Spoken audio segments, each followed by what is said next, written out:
এটা হচ্ছে সেই যে বৈশারণ ভ্যালি মানে মিনি সুইজারল্যান্ড যাওয়ার রাস্তা।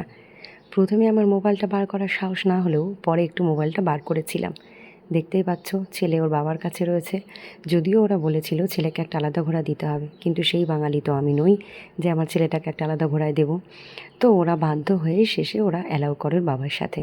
তারপরে এই যে রাস্তাটা দেখতে পাচ্ছ, একটা সরু রাস্তা, জল কাদা, তার মধ্যে দিয়ে কিন্তু ঘোড়াগুলো অনেক কষ্ট করে আমাদেরকে নিয়ে তুলছে উপর দিকে। এরপর সেই খতরনাক রাস্তাটা আসবে, যে রাস্তাটাতে দেখলে আমার তো আত্মারাম খাঁচা ছাড়া হয়ে গেছিলো। আমি তো এত ভয় পেয়েছিলাম, আমি শেষমেশ ভেবেছিলাম হয়তো এটাও বলছিলাম যে আমাকে নামিয়ে দাও, আমি এখানেই ওয়েট করছি, তোমরা ঘুরে এসো।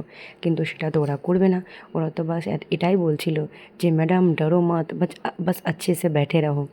তারপর তো ওই যে চললো, দেখো রাস্তাটা কি খতরনাক, দেখো রাস্তাটা এত খতরনাক রাস্তা, পাথর কাদা, আর ওদের মধ্যে না লড়াই চলে যে কে কার ঘোড়াটা আগে নিয়ে যাবে।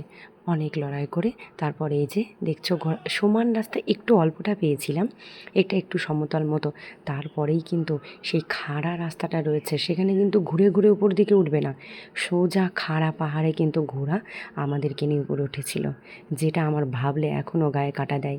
না পিছন দিকে তাকাতে পারছি, না দুই সাইডে তাকাতে পারছি।